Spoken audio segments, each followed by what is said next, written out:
the uniqueness of the types of calls we do. But I mean, I think it's similar to a lot of our paramedics to think about the patient interactions they have. People are so stunned that this happens to them wherever they are. They think they are in such bad trouble. And then all of a sudden, this thing happens and they're in paramedic care, just like Granny is in when she's calling because she's got abdo pain at home. It's like that's that paramedic superhero thing, right? Where we can make everybody feel comfortable and give them that care. Like I love taking that out there.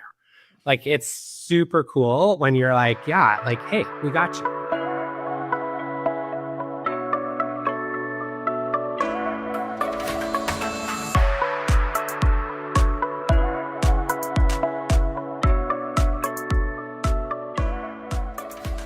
Well, Matt Cruchet, welcome to the show. Hey, thanks. Awesome to be here. I've been looking forward to this. Oh, me too. Honestly, your background, your experience, and how we're just chatting about everything you're doing and Renfrew's doing, I couldn't commend you and your colleagues more. I appreciate that. It's been a great journey to kind of getting this whole thing set up. And, over the past 2 weeks, we've had the biggest volume of activity we've ever had, and we managed it really, really well. And I'm really proud of like the ability of our team to actually deliver and when they need to, because we've been working pretty hard on this for almost 10 years. We've been in operation. So yeah, it's been awesome. So that's a good bridge. Just tell me about it. Why has it been so busy, and what unique service do you provide with the busyness? Yeah, so the Sierra team is our special operations team here at Renfrew, and we provide access to patients that are difficult to get to, essentially, but also any other kind of special circumstances that patients might need that aren't typically in our frontline typical 911 kind of deployment model.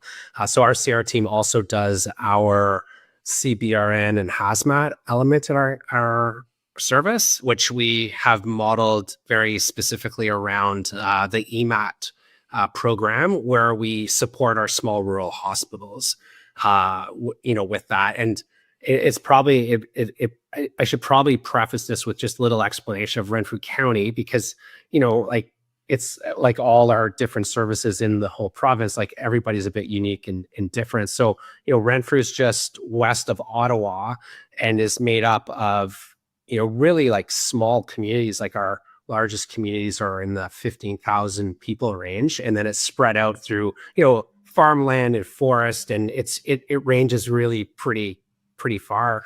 So we're the largest municipality in Southern Ontario, and covers around 7,500 square kilometers. And then, but our service area that we actually assist and help out in is, so we cover Algonquin Park, and we also cover into Quebec and the north side of the county on the east side of the Ottawa River. There's a whole section up there that is not accessible by Quebec ambulance. So we cover that area too, which is like the Des Moines River area and that. So our whole coverage area is more in the neighborhood of about 15,000 square kilometers.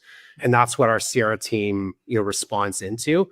And we've been also helping neighbors a little bit more. And this year in particular, we responded to Halliburton during the ice storm.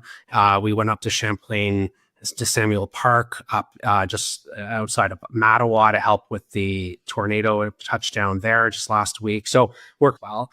And Renfrew, like many rural services, like we have very limited additional resources in our area. So we have fire departments, and within the cities we have really robust fire departments that do a really great job of responding. But only 3 of our fire departments actually are composite fire departments where there's actually full-time firefighters on. Everywhere else, it's a rural volunteer service, and there's limited capacity to take on extra things other than what is the fundamental mandate of firefighting. And I can speak closely to that because I was in one of the rural fire departments for 15 years, and I was their training officer. And we worked hard, but struggled to do anything but our core curriculum, essentially. So to add in the ability to go into the bush, or high angle or rope access, or even water response, like, it's really limited. So from a paramedic service response lens, we are responsible for the entire area, regardless of what municipality they land in. So we need to be able to deliver that service to the patient everywhere we go. So that's kind of what was the crux of this whole program, was that we needed to bolster our ability to do right for the patient, essentially, because historically, before CR team was kind of developed, we probably did maybe 20 calls a year where we would just figure it out. And paramedics would go in on the back of a snow machine, or take a patient out in the back of a pickup truck, or on an ATV, or get into somebody's boat. And we found that there were too many situations where it was, quite frankly, just a bit dodgy, right? Like, dodgy for our staff, safety wise, but also dodgy for patient care. Like, you can't provide good patient care when somebody's on a backboard across the back of an ATV rack. Like, it just doesn't exist. So those are the kinds of things that, when you take it from a patient-centered lens, you're like, how can we do this better? How can we do what we do, which is provide exceptionally good care? Paramedics across Ontario, we are very good clinicians. How do we make that happen wherever the patient is? And that's really the ethos of our program, is how do we bring care to the patient rather than having the patient brought to care? And that's the flip that we've made here, is that we will always go to the patient wherever they are in any situation, because they have a right to care that we have in this province at a very exceptionally high level. So that's what the program is ultimately, trying to achieve as we kind of build on it. So yeah, that's kind of a bit of a background on it. Oh, that speaks volumes of Renfrew County and just the team and the perspective, because I would love to see 10 years ago, when this is all coming to be, that you're like, we work in the largest area in Ontario with all those remote barriers we have. And even though paramedics are inherently good at figuring out, is that truly optimization and patient-centered? Like you said, like putting someone on a backboard in an ATV when they have a crushed pelvis probably isn't patient-centered. So I love the fact that you're like, here's the problem. Let's create solutions, and let's deliver the highest quality care possible for these patients. And that really is captured how this program is developed. So when the inception of the program 10 years ago or so, we went through a couple of iterations of different things, but then kind of landed to this. And, it kind of started with purchasing a side-by-side and a trailer to put it in, and a truck to pull it with.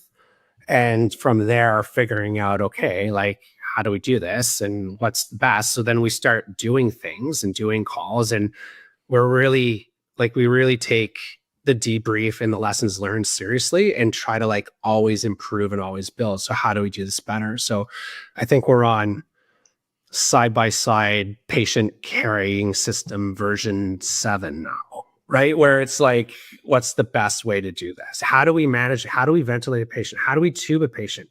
How do we get access? Right? So that's from that lens, we're always trying to make sure that we're always improving, always thinking from the clinical perspective. Is like, as a medic, my job is the patient. We happen to also be having to do the extrication because we don't really have any other resources to do that in this area. And I recognize that that's not the same everywhere. There's other places that have other resources, but as medics, our job is that patient. And if that's the case, then we need to be able to control that environment, because what we find is when we're not controlling the environment, then we are not able to optimize the care that we need to provide to that patient. And that's kind of what has driven our program. And as an example, our most recent iteration is we've acquired a marine unit, a boat that allows us now to be more present, but not be reliant on other services that have boats for similar reasons, but different reasons, where we need to be able to run an arrest on a boat. And you can't do that in a boat that doesn't have room for a basket, a scoop, whatever, like a patient that's supine with the room to get around them, put your kit out and do it properly. So when we, spec this boat, it was critical that we had the floor space required to do that. And also the ability to access the patient and load them in the most beneficial way to them, which is, quite frankly, not hauling them up over the side of a tube or the side of the boat, where it's really hard to keep them horizontal and get them out in a controlled way. So like that's just an example of the lens we take to it. Like we need a boat. Sure. What kind of boat? Well, we need a boat that we can do patient care in, and that actually restricts the type of boat we can get dramatically. Because most boats are, quite frankly, quite crap at doing that. So, so it was quite an exercise of finding a boat. We ended up having to find a Norwegian boat that does that, and it's a fantastic boat. Like it's exceptional for what we're really happy with it. But yeah, anyways, but just to give you an example, again, it's about the patient. So how do we structure this so that we get the best results for the patient whenever we can? So. You're speaking my language, because we were talking offline about system factors and looking at the whole holistic perspective of everything. I gotta know, do you have a military background, or does anyone on the team? Because what you're describing is very much what like the military does or other critical industries. It's like anyone can think about getting a boat.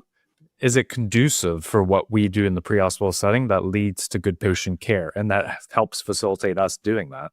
I personally don't have a military background, but we do have some folks on the team that do, and there is, I can see that spill over into some of the discussions and the thinking, and it's that kind of ethos around like how to do this in an effective way and get the product that we need in order to get the job done the way we want it to be done. So that's kind of instilled in our leadership of the team, and how do we affect that? That's the key part to this. And that's always the case. Like most of the calls we do involve other partners. So we're working with the OPP, or we're working with JRCC, SARTEX, or the MNRF flow plane. There's always others involved, and what we bring, and I say we, not just us CR team, but like as medics, what we bring is that lens of patient care that nobody else thinks about. Now, I let me check that by say the SARTEX absolutely think about that. That is very much their wheelhouse. But like all the other agencies that are out there doing rescue, quote unquote, it's about finding and extricating. It's not about managing a really sick patient, right? So that's what we bring to the table, and we just have to keep that in mind all the time, because it's really easy to like lose track of that, right? Like it's kind of easy to just kind of go along with whatever's happening and not thinking about like, hey, if this patient was actually in my truck, would I be doing this thing right now? And the answer is like, no, I would do what I need to do. And so then so then do it. Right. Like, and that's the headspace the medic needs to have all the time when it relates to these kinds of situations and that. What do you love about it? Like, what's your favorite things about being on this team? So for sure, I mean, the uniqueness of the types of calls we do, but I mean, honestly, it's like, I think it's similar to a lot of our paramedic colleagues that think about the patient interactions they have. People are so stunned that this happens to them wherever they are. They think they are in such bad trouble, and then all of a sudden this thing happens and they're in paramedic care, just like Granny is in when she's calling because she's got abdo pain at home. Or, it's like that's that paramedic superhero thing, right? Where we can make everybody feel comfortable and give them that care. Like I love taking that out there. Like it's super cool when you're like, yeah, like, hey, we got you, right? Like, don't worry, we're gonna figure this out. There's lots of options we have available, and we're gonna make it work. You just chill, and we're gonna take care of you. And to me, that's the coolest part about that. Just like like we do everywhere else in this job, like taking it to any situation, any environment. That's to me that's the coolest part about it. So being able to do that anywhere. Can you imagine that from the patient lens, who already thinks paramedics are able to adapt and provide care anywhere, but now you just take it like 5 levels up. It's like, you brought a boat here, you brought all these other equipment, and literally the bush of the Algonquin Park to come save you. That was pretty magical.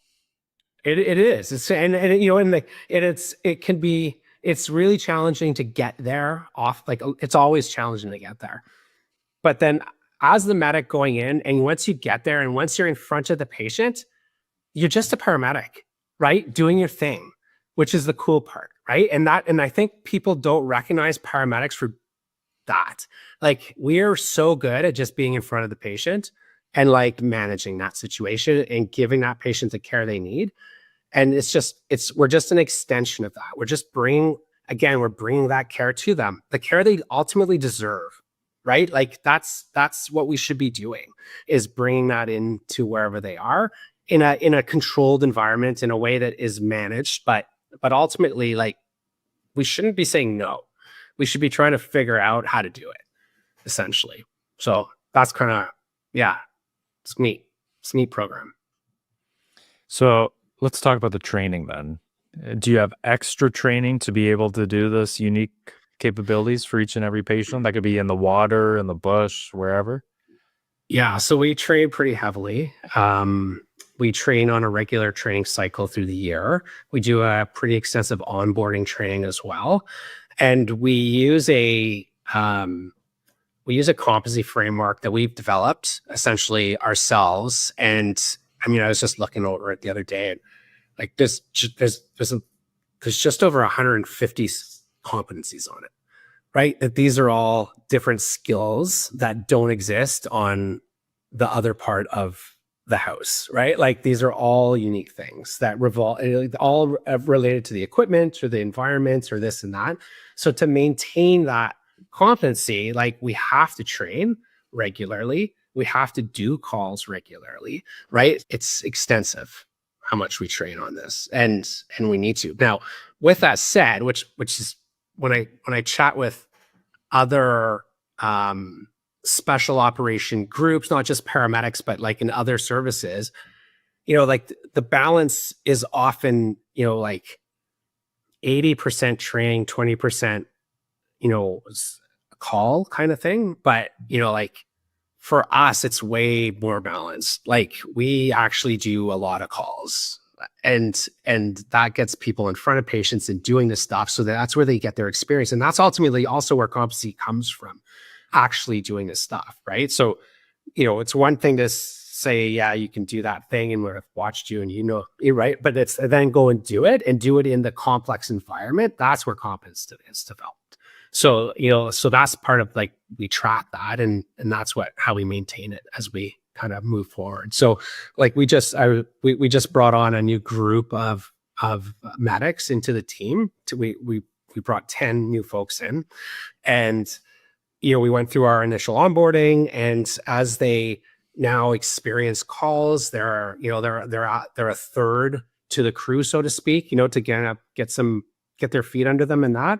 And then there'll be like a second, and over time they'll come up to that level. But I expect that that's probably going to take a couple of years, quite frankly, because you just have to get the reps in of the real, right? Like, that's the key part of that, is like, we train, we simulate, and that's important to develop the motor skills and but the actual decision making, that comes from being out there, and that takes time to develop that confidence on the medic side, and confidence from our leadership, on the leadership side, that that folks are going to be making the right decisions when they're out wherever they happen to be. So you can tell you have a lot of intentionality into this program, because, correct me if I'm wrong, there's a pretty robust onboarding process, and it's like the scaffolding approach. I'm going to introduce some new skills, some new exposure, and keep building on it slowly till you get the confidence that where you're confident and we're confident too as a team.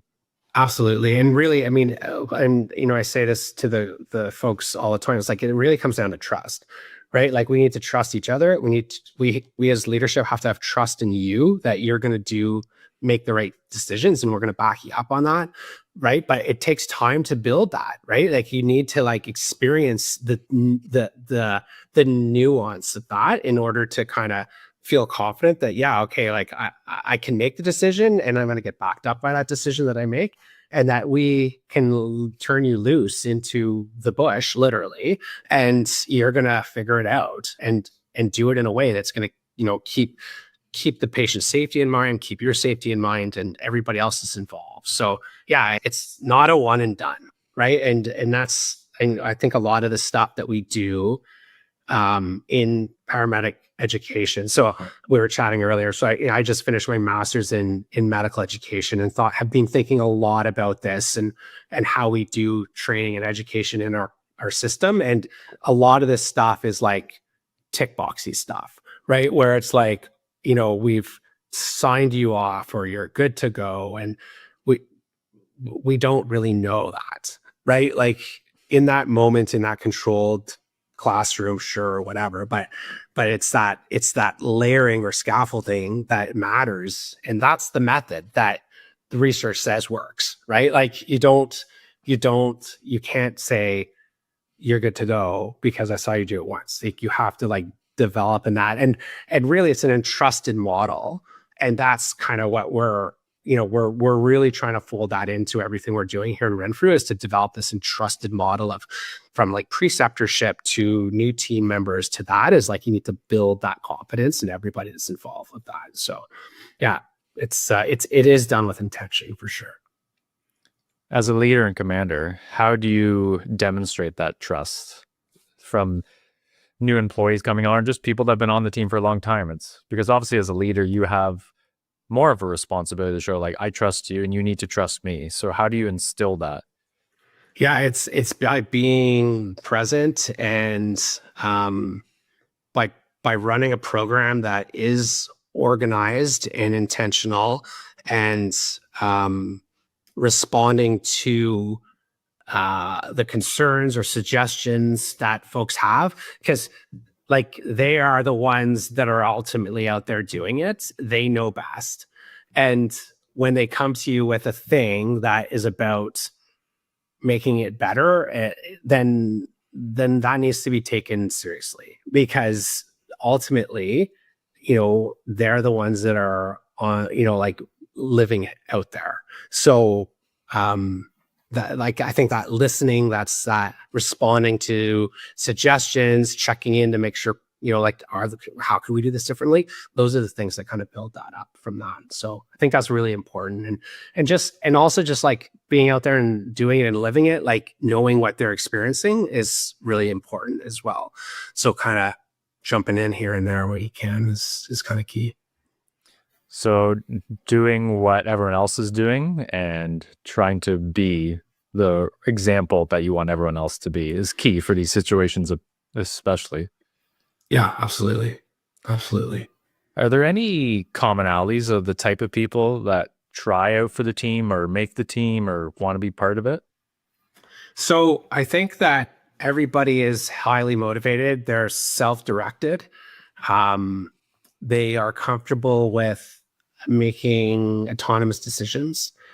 Like I'd say that those are the characteristics that I see in the team members.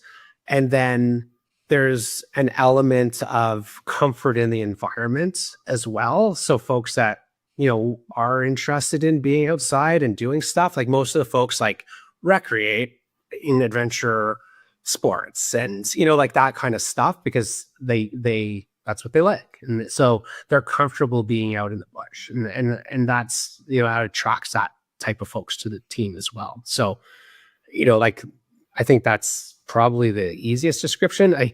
It's not like we have some really, really impressive athletes on our team, but we also don't, you know what I mean? And that's not what it's about, right? Like, it's not about, you know, like crazy fitness maintenance. It's about being able to like make good decisions when you need to in a controlled, collected way. Like, that's what I'm more interested in. Like we have a fitness, you know, component that we need to maintain in that. And it's based around the stuff that we do. Like, you need to be able to go and hike for 8 kilometers with a pack on, right? Like, that's just part of the job. So let's make sure we can do that still every year, like that kind of stuff. So we opted to go with actually like a practical, fitness assessment standard that we actually do, rather than trying to find something that we can do in a gym that's going to translate into what we think is happening out there. So that's kind of the approach we're taking. That's exactly what I was thinking about, because I can imagine, like, we of course have to adhere to our rules or regulations or medical directives, but like you said, out in the bush, there really isn't any rules or precedents out there. And imagine I'm in the bush in the middle of the night and it's pouring rain and I'm trying to deal with a patient and you're trying to identify if that's poison ivy or not. If you walk through it, if you misstep, you could roll your ankle, and you don't have the choice at that point to say, I don't want to do this call anymore, because you're there. Right. Yeah, no matter what. 100%. 100%. Yeah. One of the things that, I keep an eye on is, like how does our injury rate compare to the service in general? Right. We have a very low incident rate. Like, we've had no major issues, knock on wood, and very minor. I don't think we've had any lost time injury, like all that kind of stuff. It's like we're going into these environments that conceivably have more hazards to them and this and that. But, it's taking the approach that we kind of instill about how to do it in a way that, like, we try to minimize the chance of those injuries happening. And, like, speaking of poison ivy, and like one of our last calls, the patient was literally lying in poison ivy, and sure enough, one of our guys got poison ivy, right? Like, but at the this is a critically ill CTAS1 patient. Like, what are you gonna do? Right? So yeah, it kind of sucked, but that's pretty cool. The paramedic just still, right? It's just like, this is just what I got to do. I'll deal with the consequences after. Yeah. Which is not ideal, but, like, honestly, like, who isn't going to do that? Is there any skills that you have to develop in them, like resiliency or something that I won't even think about when you join the team? Because there's obviously so many unknown unknowns, especially when you're doing the Sierra team. Is there any specific skills you want to cultivate in them? Yeah, I mean, I would. Yeah, it's that autonomy and perseverance and being able to kind of, like, work and think under stress. But that's a hard thing to teach, right? Like they just need to experience that and develop that. And I think the program attracts the people that can do that. Like, I think our process is such that the folks that are going to struggle with that are probably not going to apply or make it through the onboarding process and that kind of stuff. But I think that people, like, because these are folks that are, thinking about their practice and thinking about what they do and are always trying to improve and have a growth mindset. And this is the kind of stuff that people self-reflect and build on and develop on their own, with support from time to time, from us to maybe help create some situations to, like, discuss or whatnot. But I think folks generally have that mindset and are like, always improving. And that's the key part to this, is that, when you find that, and again, it comes back to, like, we did a call and that was a little bit whatever. And it's like, now how do I get better at that? And those are the folks that we have, which is kind of cool. And that goes back to what you were saying, that it's almost like the ethos of the team is amplifying the individual characteristics of the team, because you said from the beginning, everything's iterative. You learn, you grow, you learn, you adapt, and you just keep pivoting. And anyone that comes to the team has that. It's like, that didn't go as well as I thought. What I learned. This is what I'm going to do to improve next.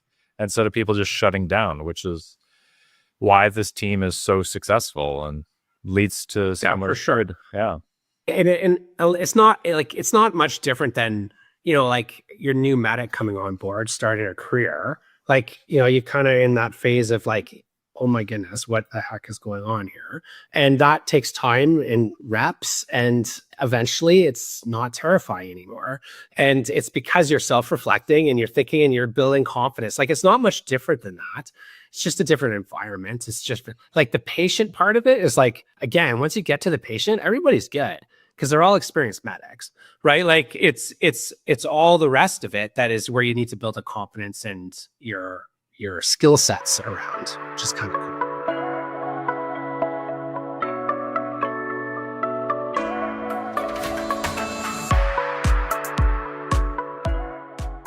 This channel and its content are created independently and not affiliated with or endorsed by any employer, agency, or organization. The information provided is for educational purposes only and should not be considered medical advice. Viewers must follow their local paramedic guidelines, clinical standards, and applicable laws when providing patient care. Always practice within your scope of practice and seek direction from authorized medical oversight when required.